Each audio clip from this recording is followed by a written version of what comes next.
Welcome friends, स्वागत है आप ही सभी का।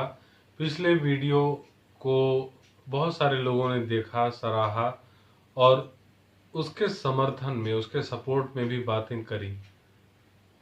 इस तरह से जब आचार और व्यवहार शेयर होते हैं, बढ़ते हैं, तो उन विचारों के समागम से एक नई सोच पनपती है, जन्म लेती है। उसी सीरीज में आज का जो सेशन है या आज की जो बातचीत हम करेंगे, वो हम करेंगे शिक्षा के महत्व से। शिक्षा का महत्व आप सभी को पता है, ऐसा कुछ नया नहीं है जो मैं आपके साथ बांटने जा रहा हूँ, कुछ कहना जा रहा हूँ। लेकिन मैंने अपने जीवन से कुछ बहुत छोटी छोटी बातें जो सीखी हैं शिक्षा के महत्व की, उनके बारे में आपसे बातें साझा करना चाहता हूँ। जब मैं छोटा था, सभी अपने बचपन में पढ़ाई करते हैं। सभी को ये सपना दिखाया जाता है कि आप मेहनत करो, क्लास में टॉप करो, आगे चल के इंजीनियर, डॉक्टर या कोई अन्य सरकारी नौकरी, इस तरह के सपने सभी देखते हैं। बहुत सारे बच्चों को या सभी बच्चों को ऐसे सपने नहीं दिखाए जा पाते क्योंकि उनके शायद माँ बाप इतने शिक्षित नहीं हैं। तो उन बच्चों के लिए ये वीडियो है और उन लोगों के लिए भी है जो शिक्षा के महत्व को अगर बहुत गहराई से समझना चाहते हैं। तो मैं अपने जीवन के कुछ उदाहरणों से आपको समझाऊंगा कि शिक्षा तो ग्रहण की, बचपन में स्कूल में गए, बट मेहनत की, क्लास में अच्छे मार्क्स लाते थे। हालांकि जीवन में बहुत सारी दुर्घटनाएं हो सकती हैं। जैसे मेरे साथ जो एक दुर्घटना हुई वो ये कि मेरे पिताजी की जो नौकरी थी वो चली गई क्योंकि जिस फैक्ट्री में वो कार्यरत थे वो बंद कर दी गई सरकारी कारणों से। तो उस वक्त मेरे पास सिर्फ और सिर्फ एक ही अस्त्र था, एक ही वेपन था जो मुझे बचा सकता था, और वो थी मेरी पढ़ाई। मैंने अपनी पढ़ाई को कभी भी सेकेंडरी प्लेस नहीं दिया अपनी ज़िंदगी में। और वो साल था शायद 1998, 99, 2000 के आसपास। और उस वक्त मैं बहुत छोटा था, क्लास 10 भी उस वक्त नहीं किया हुआ था, 6th 7th में था। तो मैंने ये उस वक्त तो ज़्यादा सोचते नहीं है इंसान, लेकिन ये सोचता है कि हाँ, हमें पढ़ाई अपनी जारी रखनी है क्योंकि इस परिस्थिति से हमें निकलना है। तो 2002 में मैंने 10th किया, फिर 2004 में 12th किया और 2005 में मैंने NIT क्वालिफाई किया, रात दिन की मेहनत के बाद। क्योंकि घर के समीकरण जो ऐसे नहीं थे, परिस्थिति ऐसी नहीं थी कि कोई महंगी कोचिंग हम कर सकें। तो 2005 में भगवान की कृपा से आई क्वालिफाइड फॉर NIT। और उसके बाद से जीवन बहुत सरल और सुलभ रहा है क्योंकि 2005 से 2009 4 साल का बीटेक रहा। बीटेक भी एक रिस्पेक्टेबल डिग्री के साथ, परसेंटेज के साथ पास हुआ और फिर उसके बाद टाटा में नौकरी।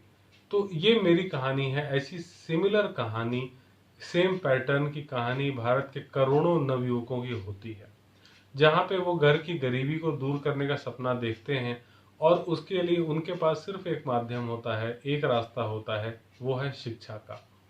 जब ये शिक्षा को मैंने गंभीरता से लिया और इस रास्ते पे आगे बढ़ते बढ़ते जब अच्छे कॉलेज में गया, अच्छी जॉब मिली, उसके बाद से मैं ये देखता हूँ कि परिवार के जो लोग थे और उनका जो हमारे परिवार के प्रति जो नज़रिया हो गया था मेरे पिता की नौकरी जाने के बाद, वो बहुत बदल गया। और सिर्फ परिवारजनों का नहीं, आसपास के रिश्तेदारों का ही नहीं, समाज का भी।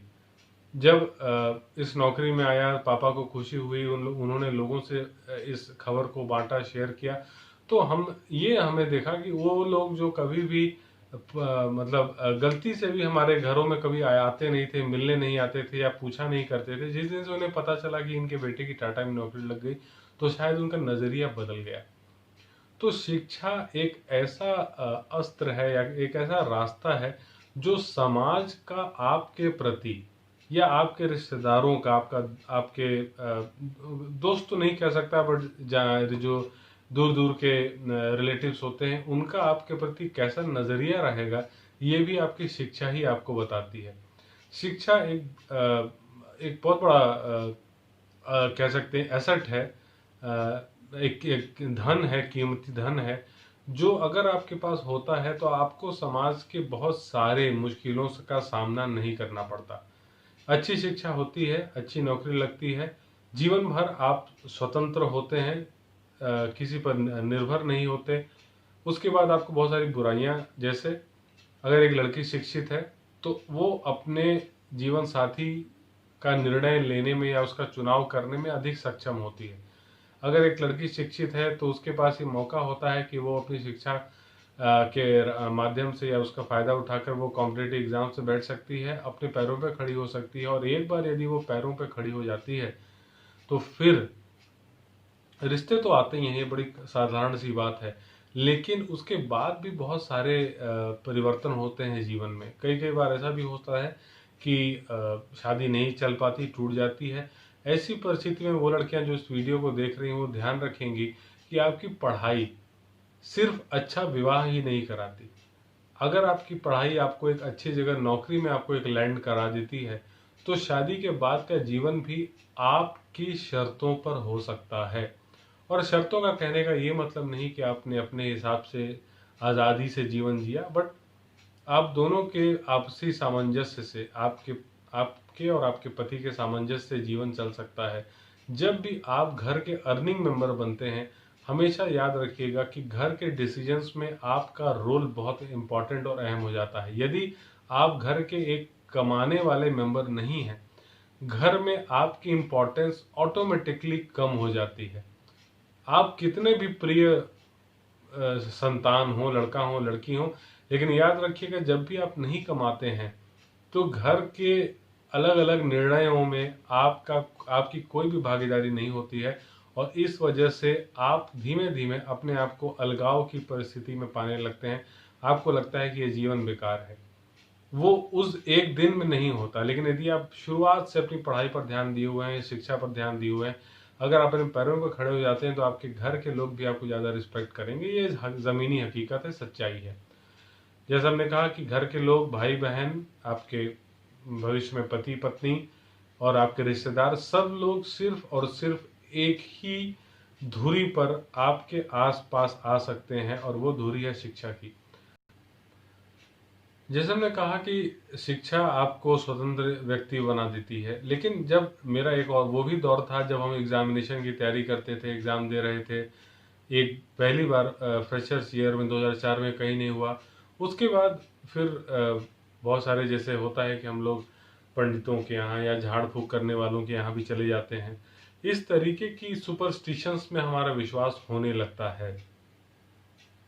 लेकिन जब एक बार आप अपने एफर्ट से सक्सेस पाते हैं तब आप ये समझने लगते हैं कि इस तरीके की कोई भी शॉर्टकट दुनिया में नहीं होता।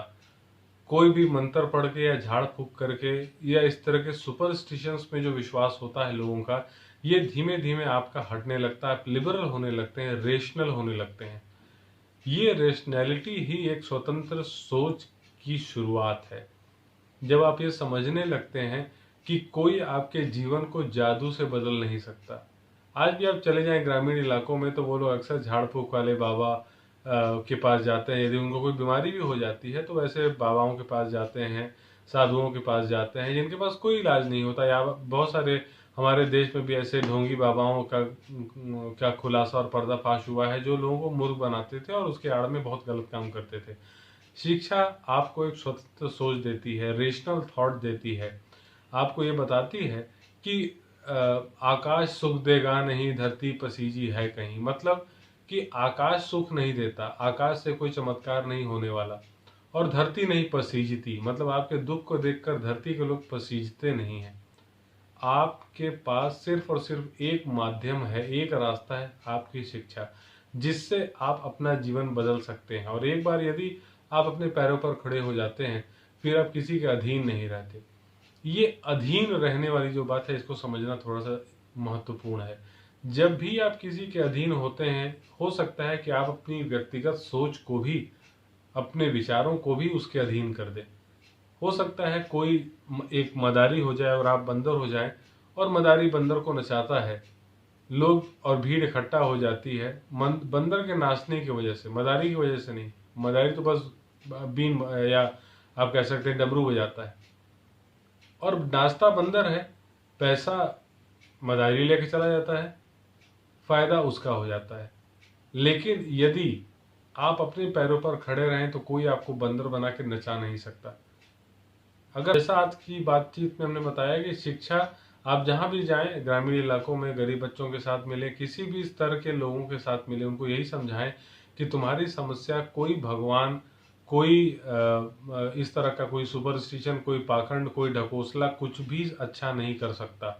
अगर अपने जीवन में परिवर्तन लाना है, अपने बच्चों में और उनके आगे की पीढ़ी में आपको कुछ सकारात्मक बदलाव देखना है, तो सिर्फ और सिर्फ एक ही रास्ता है, शिक्षा। आप शिक्षा ग्रहण करें, मेहनत से पढ़ाई करें, आप अच्छी नौकरी पाएंगे और उसके बाद आप देखेंगे कि वो नौकरी आपके हर दिन के सोच को कैसे बदल देती है। धन्यवाद। उम्मीद है कि आपने इस वीडियो से कुछ सीखा होगा, और यदि सीखा है तो आप इसे न सिर्फ लाइक, कमेंट, शेयर और सब्सक्राइब करें, बट इस सोच को और आगे बढ़ाएं, लोगों को रेशनल बनाएं, लोगों को लॉजिकल एंड लिबरल बनाएं। Thank you. धन्यवाद।